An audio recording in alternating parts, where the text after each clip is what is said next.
les membres du conseil électoral sont incapables d'amener le directeur général de l'ECAM et tous ses collaborateurs de respecter la Constitution, de respecter le code électoral actuel. Pourtant, placé conformément à l'article 26 du code électoral comme autorité capable de veiller sur le strict respect des lois ou alors de l'ensemble des articles contenus dans le code électoral, en l'occurrence la Constitution, dans l'exercice des missions de la Direction générale d'Élections Cameroun.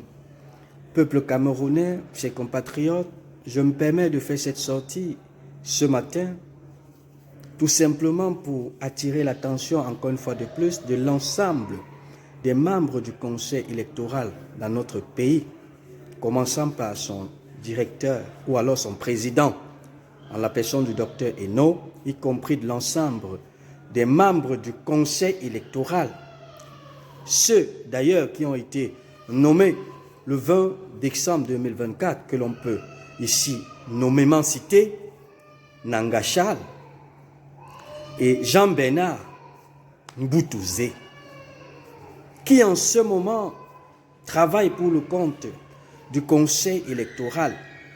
Alors, mais avant de donner mon avis sur l'attitude de la structure de l'ECAM aux heures actuelles dans son ensemble, il est important, chers compatriotes, d'abord, entre autres, de revenir sur qui est censé faire quoi et qui ne fait pas quoi au niveau de l'ECAM. De façon républicaine et conformément au statut de peuple camerounais que nous avons et que nous maintenons aujourd'hui, compte tenu de la Constitution qui nous donne tous les pouvoirs et tous les pleins droits de nous exprimer quand ça ne va pas, de donner nos avis si ça peut faire bouger les choses, conformément à ce que le peuple camerounais reste et demeure le garant de la souveraineté nationale. Alors, peuple camerounais, et l'ECAM est structuré en deux parties. Élection Cameroun est structuré en deux parties. Je vais d'abord rappeler la loi qui nous permet éventuellement de savoir exactement qui est censé faire quoi et qui n'a pas fait quoi. Il s'agit de la loi numéro 2012-001 du 19 avril 2012 qui a été modifiée et complétée par la loi numéro 2012-017 du 21 décembre 2012 portant code électoral. Dans son article 26, il est écrit: le conseil électoral veille sur la direction générale de l'ECAM, veille sur les missions du docteur Éric Essoussé et de l'ensemble de ses collaborateurs de l'ECAM. Dans l'article 26 du code électoral que je viens de citer, nommément parlant, il est prévu que la direction générale d'Élections Cameroun est placée sous l'autorité du conseil électoral. Article 26 du code électoral. Je voudrais également tout d'abord m'intéresser à l'article 4 du code électoral. Il est écrit en noir sur blanc: Élections Cameroun exerce ses missions de façon indépendante. Ceci dans le respect des dispositions prévues par la Constitution. Dans l'article 4 du code électoral, il est écrit en noir sur blanc que l'ECAM est un organe indépendant. C'est l'article 4 de ce code électoral. Je ne vais pas m'intéresser ici à plusieurs éléments palpables que nous avons observés tout au long de ces dernières années et qui attestent de façon indéniable le fait que l'ECAM n'est pas libre, n'a pas les mains libres et qui par conséquent n'exerce pas ses missions de façon indépendante, conformément à l'article 4 du Code électoral. Dans l'article 4 également, il est mentionné dans l'alinéa 2 que l'ECAM est censé exercer ses missions en respectant la Constitution. En respectant la Constitution, peuple camerounais.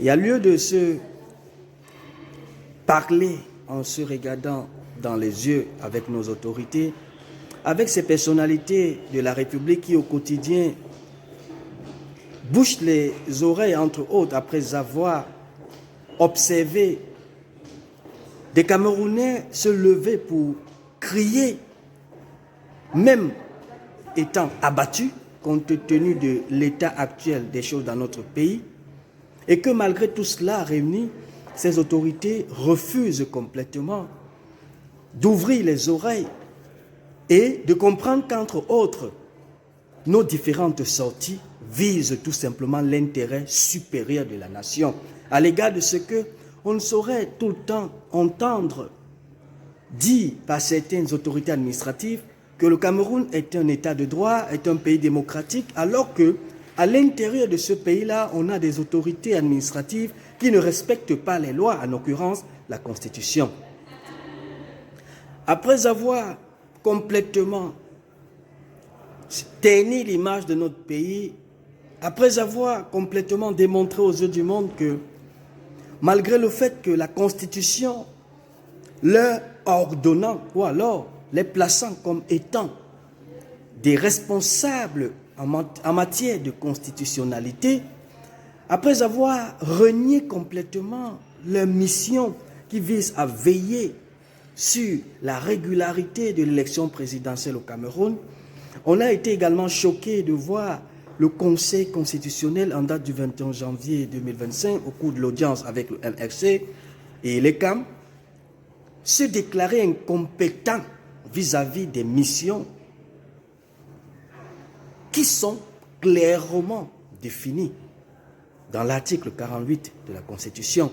Mais l'objet de cette vidéo, comme je l'ai dit précédemment, j'ai pris la peine de donner mon avis sur cette décision du Conseil d'administration, du Conseil constitutionnel, prise à l'égard du non-refus par l'ECAM de rendre public le fichier électoral national conformément à l'article 80 du Code électoral. Mais aujourd'hui, je voudrais, ou alors je me suis permis, de revenir un peu en arrière afin que chacun d'entre nous soit également au parfum de la ligne ou alors du chemin dont nous sommes en train de parcourir, pour qu'enfin chacun d'entre nous puisse établir exactement les responsabilités des uns et des autres, pour éviter notamment ces différentes façons où, dans notre pays, on retrouve des personnes qui ont tendance à toujours croire que l'on peut se servir d'une nomination pour violer les lois, tout simplement parce qu'on prétend être couvert. Le docteur Éric Essosé, DG de l'ECAM, la loi, c'est-à-dire le code électoral, reconnaît que son patron direct, c'est-à-dire l'entité qui est capable de veiller au respect de la loi dans l'exercice de ses fonctions, c'est le Conseil électoral. Parce que la loi précise que le Conseil électoral est subdivisé, ou alors l'ECAM est subdivisé en deux parties. D'une certaine façon, on peut établir le Conseil électoral et de l'autre côté, la Direction générale d'élection Cameroun. C'est-à-dire les deux réunis, Conseil électoral et Direction générale des élections, forment entre autres l'ECAM.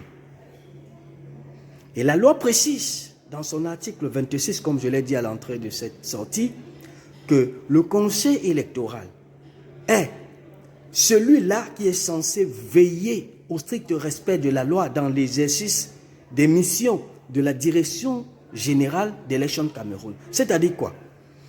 Conformément à cette loi, les différentes missions de l'ECAM ou alors de la Direction générale des élections Cameroun sont bien définies partant de l'article 4, en passant par l'article 6, jusqu'à l'article 25, jusqu'à l'article 10, y compris finalement l'article 26, notamment, où on peut bien voir écrit en noir sur blanc que la Direction générale des élections au Cameroun est placée sous l'autorité d'un conseil électoral. Mais si aujourd'hui, il est clair que le DG, qui est le directeur général d'élections Cameroun, n'a pas respecté l'article 80 du Code électoral qui lui impose de rendre public le fichier électoral chaque 30 décembre de l'année, cela suppose que, entre autres, quelque part, les membres du conseil électoral n'ont pas fait leur boulot. Et par conséquent, si jusqu'à présent cela n'est pas fait, on peut donc déduire qu'ils sont complices. Il faut bien que l'on se comprenne, chers militants et cadres du FDPC, qui au quotidien ont toujours pensé qu'un peuple, on peut le tromper de façon éternelle, sans fin. Et l'ECAM est structuré en deux. Il y a un conseil électoral. Le président du conseil électoral, c'est le docteur Eno. Dans cette vidéo, je me permets tout simplement de lui adresser de façon républicaine et de façon démocratique un message. Monsieur le Président du conseil électoral, conformément à la loi, le conseil électoral est chargé de veiller au respect de la loi électorale dans l'exercice des missions de la Direction générale d'élections de Cameroun. Même si à un moment donné, le peuple camerounais, à travers les manipulations du FDPC, on a tendance à vouloir mettre toujours en avant uniquement le DG de l'ECAM sans se rendre compte que, au niveau du code électoral, qui en ce moment est décrié par l'ensemble des leaders du parti politique comme étant très vicié, c'est-à-dire édité en faveur d'un seul parti que l'on appelle FDPC. Mais il y a lieu, peuple camerounais, de reconnaître que, en ce moment précis, tel que nous voyons les choses, il serait douteux de penser que ce code électoral peut être révisé d'ici à là, compte tenu de ce que nous observons à l'égard des cacophonies et de la manipulation observée autour de la gestion du processus de l'élection présidentielle pour le compte de cette année 2025. Raison pour laquelle on se permet tout simplement de faire des sorties dans le sens d'attirer même l'attention de ces autorités pour qu'elles respectent éventuellement ne serait-ce que ce qui est écrit aux heures actuelles sur notre code électoral, y compris les dispositions prévues par la Constitution. Si l'article 26 confirme et affirme que le Conseil électoral est la personne morale habilitée à veiller sur le strict respect du code électoral par la Direction générale de l'ECAM, comment comprendre que, en ce moment précis, depuis 2024, où l'on observait le docteur Eric Essoussé, DG de l'ECAM, en train de s'associer, que ce soit avec le ministre Paul Tangandi, en violation flagrante de l'article 4 de ce code électoral, qui interdit, qui précise également que le DG de l'ECAM exerce ses missions en toute indépendance. En toute indépendance. Et l'article 6 du code électoral va encore plus loin, en précisant même que l'ECAM doit effectuer ses missions en toute impartialité. En toute impartialité. Et que celui, c'est-à-dire le conseil électoral, qui est habilité à veiller à ce que le directeur général, Dr Eric Essoussé, et ses collaborateurs puissent effectuer leur mission en toute impartialité et en toute indépendance, c'est le Conseil électoral. C'est le Conseil électoral. En ce moment donné, le DG de l'ECAM n'a pas respecté l'article 80. Nous le rappelons toujours. Le Conseil constitutionnel, le 21 janvier 2025, nous a surpris en se dédouanant. En se dédouanant et en remettant en cause ses compétences à lui-même, c'est-à-dire les 11 membres du Conseil constitutionnel qui ont dit et prouvé aux yeux du monde qu'ils sont complètement incompétents pour appliquer ce que dit l'article 48 de la Constitution, c'est-à-dire veiller à la régularité de l'élection présidentielle. Or, nous savons tous, je l'ai dit dans mes précédentes sorties, que l'élection présidentielle commence par l'inscription sur les listes électorales à l'initiale pour en terminer à la prestation de segments. C'est-à-dire, lorsque l'on observe aujourd'hui le DG de l'ECAM avoir un budget, parce qu'en réalité, face à cette situation, le peuple camerounais que nous sommes avons fait ce que nous devions faire pour cette élection. C'est-à-dire, à travers nos impôts que nous payons, malgré le fait qu'ils abusent, ils nous braquent au quotidien, malgré le fait que nous avons, à travers nos taxes et les différentes cotisations sociales au Cameroun, tout cela réuni permet tout simplement de payer les salaires, que ce soit du Conseil constitutionnel, que ce soit d'Élections Cameroun, que ce soit du Conseil électoral. Tout cela permet de mettre à la disposition, en passant par le Conseil électoral, le budget demandé par l'ECAM. Alors, mais c'est le docteur Éric Essusé, DG de l'ECAM, qui finalement s'est permis de nous démontrer en 2024 que pour une simple panne d'imprimante dans ses services, il n'a pas pu imprimer les cartes électorales, les cartes d'électeurs, pour les distribuer à toutes les personnes qui sont en ce moment déjà inscrites ou alors inscrites sur le fichier électoral.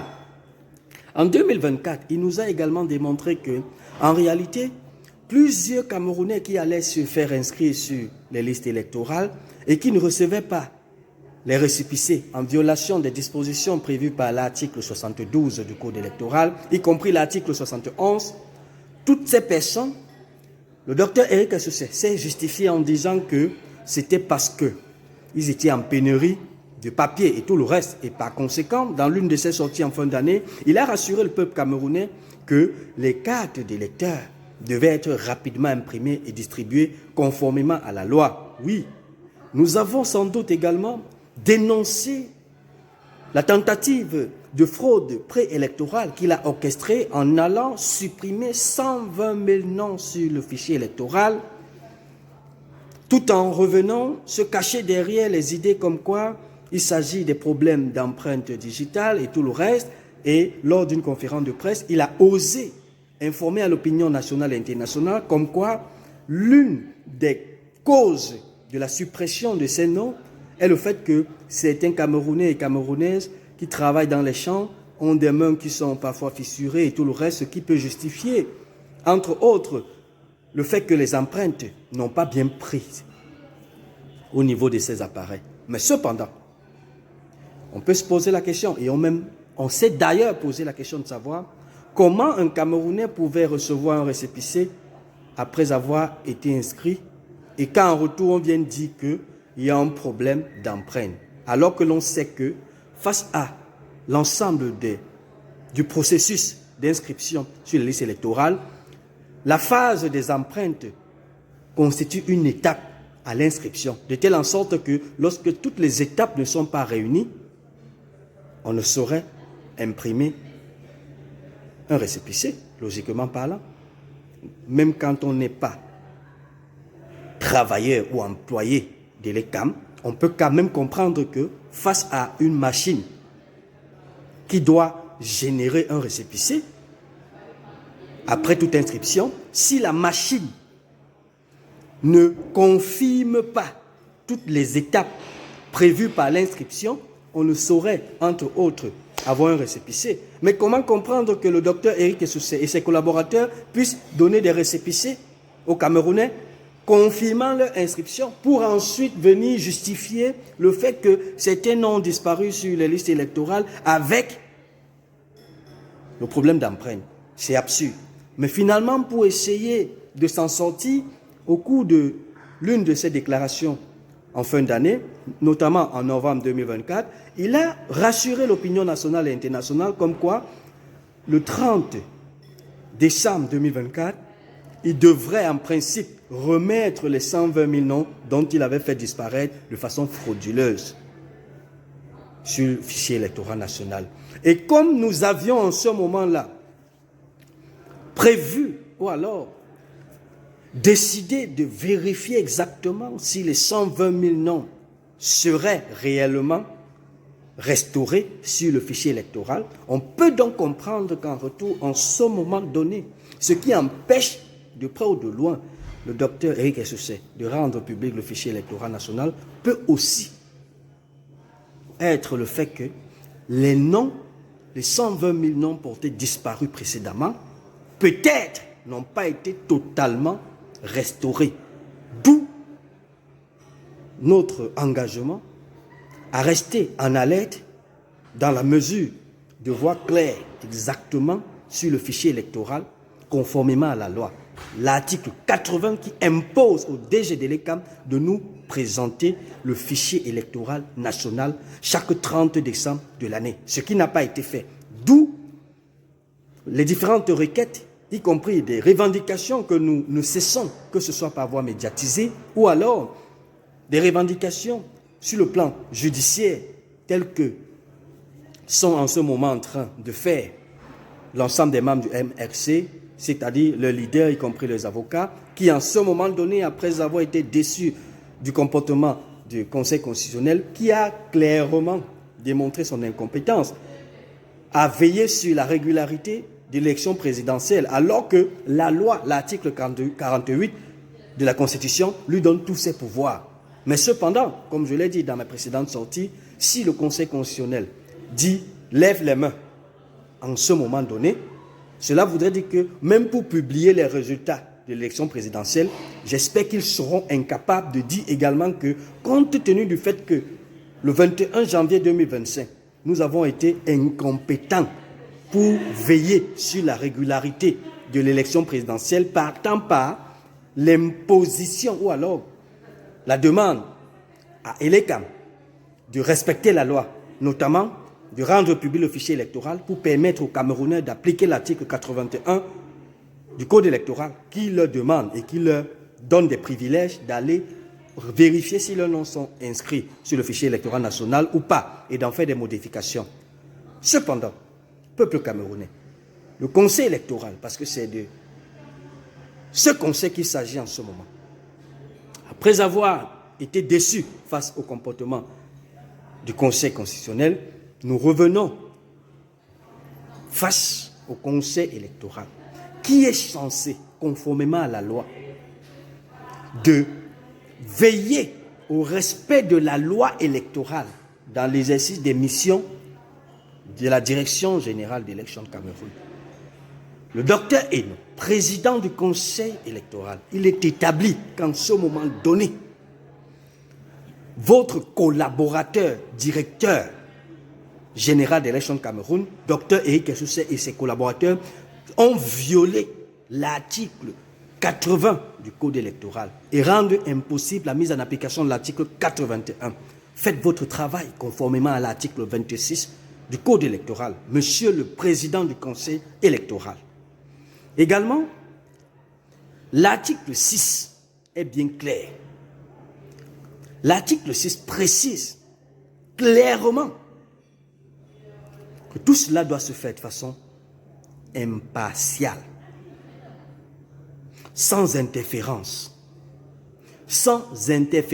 externe. L'article 4 de ce code électoral a conclu dès le départ que ELECAM est un organe indépendant. Indépendant. Et l'article 6 vient préciser que Élections Cameroun doit faire son travail de façon impartiale. Impartiale.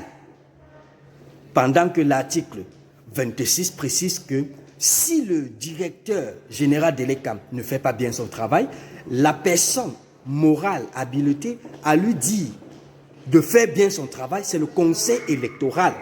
C'est le conseil électoral. Et si à ce moment donné, il est établi qu'il ne fait pas bien son travail, la personne morale qui doit l'interpeller, c'est le conseil électoral. Et si tel n'est le cas aux heures actuelles, c'est-à-dire s'il n'est pas interpellé, s'il n'a pas rendu public le fichier électoral national, cela voudrait dire que le conseil électoral est en même temps complice.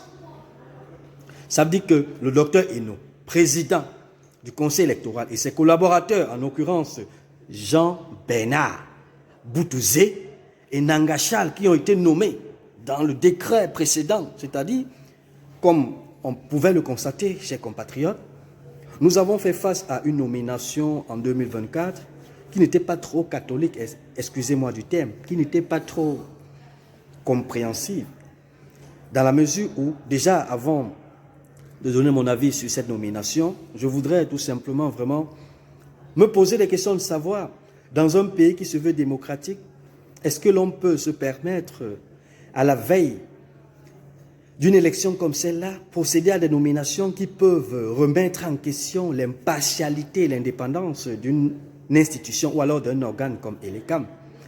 Jean-Bernard Boutouzé et son collègue Nangachal, on connaît tous leur proximité avec le RDPC, on connaît tous leur attachement avec des personnalités importantes de la République, en l'occurrence les membres du gouvernement et tout le reste, dans notre région du Sud, y compris au centre, de ce côté. Quand je prononce même, ça se ressent, Nangachal, Boutouzé, on comprend directement. Ils ont été nommés dans un décret, le décret numéro 2024-677, du 20 décembre 2024, portant nomination conformément au code électoral, nomination de 2 nouveaux membres au niveau du conseil électoral. Alors il s'agit d'eux. Nous parlons comme ça d'eux. Nous sommes comme ça en train de dénoncer le fait qu'ils ne sont pas en train de faire leur boulot. Parce que l'article 26 du code électoral leur impose de veiller au strict respect du code électoral, de la loi électorale, dans l'exercice des missions du docteur Éric Essoussé, DG de l'ECAM et ses collaborateurs. Mais jusqu'à présent, tout le monde parle. Les plaintes sont déposées. Les revendications sont faites. Mais ils sont là, personne ne fait son travail. On peut bien comprendre que les notions d'impartialité et d'indépendance sont remises en cause, tout simplement parce qu'ils n'ont pas les mains libres. Ils n'ont pas les mains libres.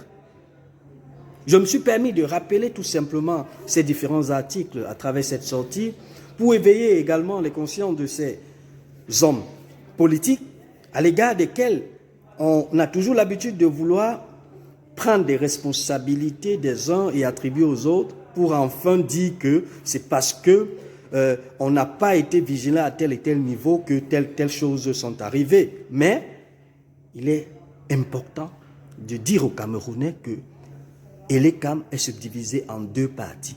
Il y a le conseil électoral d'un côté et il y a la direction générale d'élection Cameroun de l'autre côté. Les 2 forment l'ECAM. Et le code électoral, dans son article 26, précise en noir sur blanc que si aujourd'hui le conseil électoral existe, c'est parce qu'il a aussi pour mission de veiller au strict respect de la loi électorale dans l'exercice des missions du docteur Éric Essoussé. Ça veut dire que s'il n'a pas affiché les listes électorales aux heures actuelles, la personne morale qui devrait d'abord l'interpeller, c'est le conseil électoral. Peuple camerounais, je vous ai dit, on fait avec ce qu'on a. Nous avons un code électoral vissé aux heures actuelles parce qu'on ne peut que parler, on ne peut que dire ce que la loi dit aux heures actuelles, rien d'autre. Parce que quand vous observez même l'article 25 du code électoral, il est vissé. Pourquoi? Parce qu'on vous dit par exemple que aucun membre de l'ECAM ne peut être poursuivi en justice, ne peut être jugé, ne peut être condamné dans l'exercice de ses fonctions. Voilà ce que le code dit par exemple. Quand le docteur Éric Essoussé et ses amis lisent ça, ils sont plutôt contents, ils se moquent des Camerounais, dans le sens où ils peuvent faire ce qu'ils veulent, quand ils veulent et comme ils veulent, parce que la loi a prévu cela. Et qui l'a prévu? C'est le président Paul Biya et ses amis.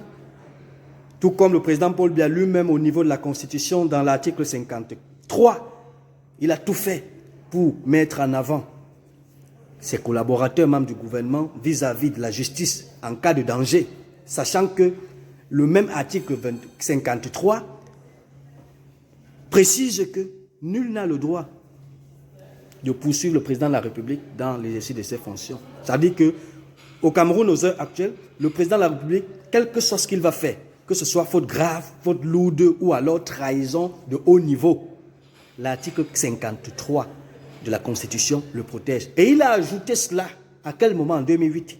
Lorsque vous observez la Constitution du 2 juin 1972, ça ne figure pas. Lorsque vous observez la Constitution de 1996, ça n'existe pas. Mais lorsque vous revenez observer l'ordonnance de 2008,